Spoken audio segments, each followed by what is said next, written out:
Bueno, el día de hoy vamos a iniciar lo que viene siendo un nuevo tema que tiene que ver con muestreos y comprobación de hipótesis. Primero veremos lo que es un muestreo y para ello hay que analizar lo que es una muestra y una población. Nosotros anteriormente habíamos hablado que población se representa con una N mayúscula y es el conjunto de todos elementos que posean una determinada característica. Ya lo habíamos visto desde el inicio de clase con lo que viene siendo los conceptos y lo hemos estado tocando desde datos no agrupados hasta los últimos datos que hemos estado viendo relacionados con probabilidad. Ahora, la muestra pues es un subconjunto de la población, es un número de individuos determinados que nosotros de cierta manera sacamos bajo el proceso de muestreo. Por eso ahí nos ponen que el muestreo es el proceso mediante el cual se escoge una muestra de la población, una parte que creemos nosotros o por medio de forma sistematizada, creemos que posee las características que nosotros andamos buscando de la población.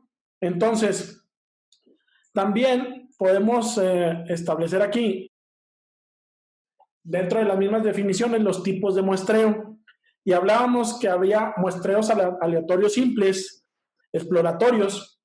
Sí, de cierta manera empezamos a muestrear al azar sin tratar de hacer ningún sesgo y tenemos un número determinado ¿cómo se dice?, de muestras de XY hasta XN que se nos ocurran, que N sería el tamaño de nuestro muestreo, y lo que tratamos de hacer es de que todos los elementos que nosotros estemos considerando tengan la misma probabilidad de salir para no generar ese sesgo.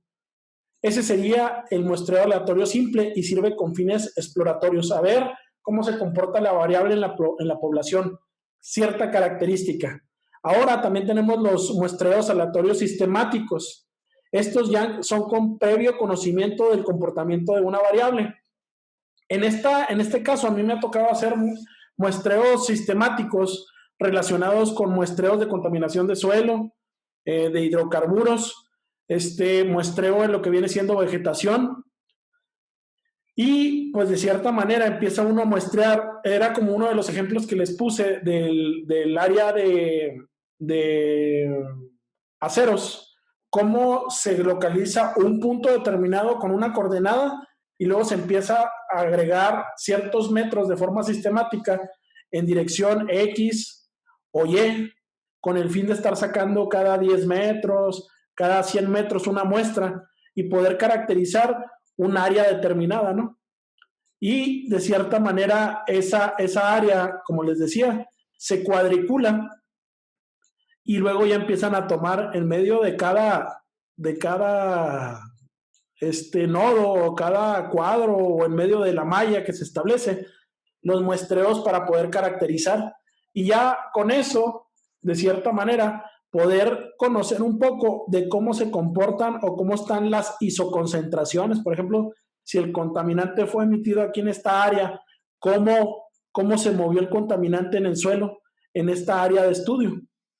Y aquí dice individuo uno al azar, ¿sí? O sea, por ejemplo, empezaríamos con uno al azar y a partir de la selección, un intervalo constante. Por ejemplo, aquí 100 metros, 50 metros, 100 metros, 100 metros. Ahí decidiríamos nosotros qué intervalo. O cada 5 personas que nosotros nos topemos en la calle, o la persona que pese tanto volumen, o en fin, o sea, ya lo haríamos bajo un proceso sistemático. Pero ese tendría que ser constante ya para los demás muestreos. Nada más el primero es casi bajo ese esquema, ¿no? Y aquí nos ponen el tercer ejemplo. Y es un muestreo aleatorio estratificado. Se divide la población, ¿sí? Lo menciona aquí, se divide la población en clases, ¿sí? Con el fin de no tener tanta variación y analizar por estratos de forma más detallada y ver la varianza de la clase con más precisión y poder, si uno quiere analizar dentro de esa clase más individuos, si es que a uno le interesan. Y esos estratos estratos de forma aleatoria. Si elige un número de individuos para cada estrato, ¿sí? Proporcional al número de componentes de cada estrato. Se le da de cierta manera el peso, ¿no? O sea, esto, nuevamente les digo, nosotros lo hacemos para el muestreo. Primero hacemos un proceso que se llama clusters. Esto lo hacemos mucho para lo que viene siendo vegetación. Y tenemos de cierta forma todo una imagen de satélite, por decirlo así. Y si nosotros, también pasaría lo mismo si nosotros quisiéramos caracterizar un terreno sin hacer el mayeo, sino más bien por pura imagen de satélite, a ver qué tanta contaminación hay bajo el espectro de la imagen de satélite. Y nosotros podemos hacer este proceso de clusters en un programa que se llama ArcGIS, que desarrolla clústeres y también la estratifica. Pero que está delimitado por grupos o se estratificó. Aquí tenemos otros ejemplos relacionados con los tipos de muestreo. El primer muestreo que habíamos dicho que era el muestreo simple o, como dice, aleatorio simple. Aquí tendríamos lo que viene siendo el ejemplo nacidos en una ciudad, así de simple. Vamos a muestrear los nacidos en cierta ciudad. Vamos a muestrear a todos los químicos, a ver qué nivel de hemoglobina tienen en la sangre. O vamos a ver a todos vamos a medir todas las fuentes de agua, a ver qué contaminación tienen, ¿no? Ese sería un muestreo simple, muy exploratorio, muy directo, ¿no? La segunda, que viene siendo el sistematizado, o vamos a ver cómo lo definimos ahí para no cambiar el nombre, sistemático, ¿sí? De conocimiento de cómo se comporta cierta variable. Tendremos entonces que aquí es el primer individuo y después cada 5 individuos que me topen los voy a muestrear. Un ejemplo del muestreo sistemático en conjunto con el muestreo aleatorio estratificado puede ser: divido el área y tomo cada 100 metros una muestra. Y el tercero es lo que habíamos visto. Por ejemplo, nuevamente vamos a analizar a los niños, pero estableciendo hombres y mujeres, y los vamos a estratificar por decir de 0 a 3. Vamos a analizar 100 individuos, 60 hombres y 40 mujeres. De 3 a 5, 300 individuos. Tomando de manera proporcional los hombres y las mujeres en cada caso. Por decir, aquí dice 80% y 80 hombres, 20% mujeres. Porque tendríamos que nosotros calcular la N viendo cómo se estratifica y qué peso tiene.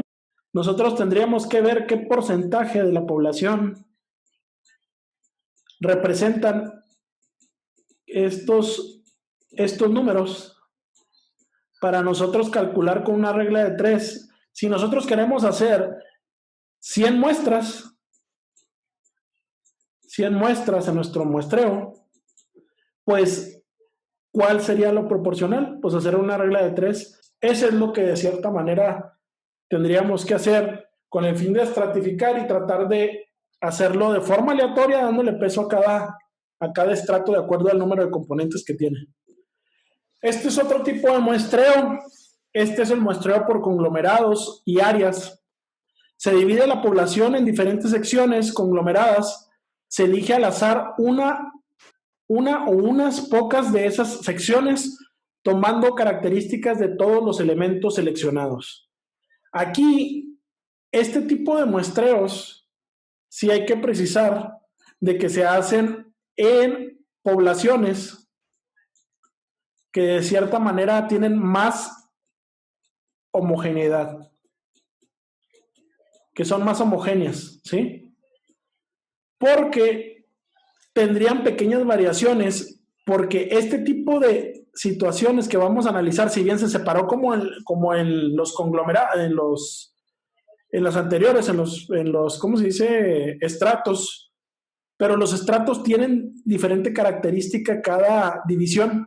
Aquí pudiéramos decir que estas poblaciones, o sea, que estas divisiones que se hicieron tienen casi las mismas características y nosotros nada más dividimos con que tendrían que ser la misma área, ¿sí? Las áreas tendrían que ser iguales en superficie y nosotros caracterizáramos todo lo que viene siendo, por ejemplo, que fueran 7 hectáreas de cultivo de algo o de bosque o lo que fuera, pero se tendrían que medir todos los individuos. A lo mejor esto generalmente se utiliza cuando se van a hacer aprovechamientos forestales o el aprovechamiento de individuos o de cierta manera hasta de extracciones de ¿cómo se llama?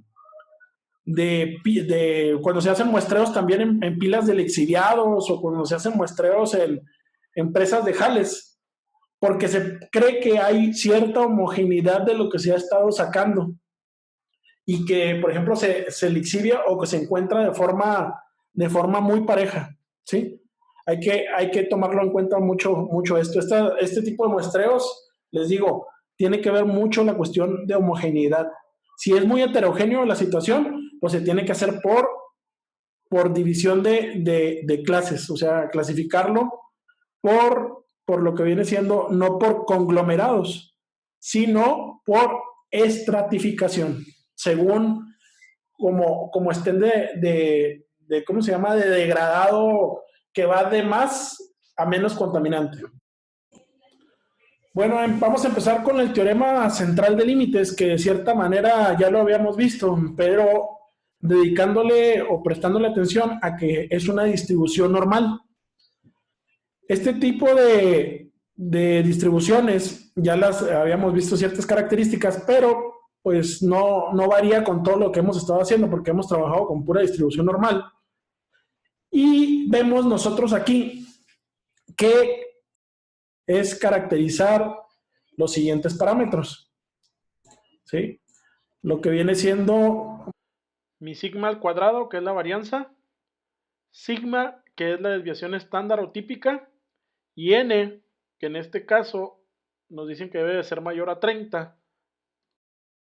Que también este tipo de muestreos generalmente deben de ser mayor a 30 datos para poder caracterizar de forma adecuada una población, ¿sí? De cualquier tamaño n. Nosotros al menos tenemos que tener más de 30 muestras para poder decir que tiene una distribución o poderla caracterizar por la distribución normal. Y nos hablan de las características de una distribución normal, ya de forma resumida, ¿no? La población normal, ¿sí? Caracterizando su media y lo que viene siendo su su desviación estándar entre el número de muestras. Con esto, de cierta manera, se caracteriza una distribución normal bajo estos parámetros y se empieza a calcular diferentes características que nos van a ir pidiendo los problemas. Nada más aquí quería mostrarles lo que viene siendo las variables que se manejan y la condición de que tendrían que ser más de 30 muestras. Entonces, pasando un poquito a esta otra diapositiva. Entonces, la distribución de la media muestral es la variable X testada con la siguiente distribución. Sí, o sea, con una distribución normal, de cierta manera, vamos a empezar a caracterizar nuestra media muestral, ¿sí? Esta es la media poblacional y esta es la media muestral. Entonces, nos pudieran dar, por ejemplo, la media y nos pudieran dar la desviación estándar y nos pudieran pedir determinar el tamaño de muestra, por ejemplo. Ya con eso, con una de dos interrogantes aquí, pudiéramos sacar la otra para ver qué tamaño de muestra es. O de acuerdo al tamaño de muestra y la desviación que se tiene, pues calcular una media. sea, vamos a empezar a trabajar con las incógnitas y las variables que tenemos aquí para poder caracterizar cualquiera de estas variables, ¿no? O nos dan el tamaño de muestra y la desviación y nosotros calculamos las medias, o sea, en fin, vamos a ir viendo qué es lo que nos piden de estas incógnitas y cómo se pueden ir resolviendo.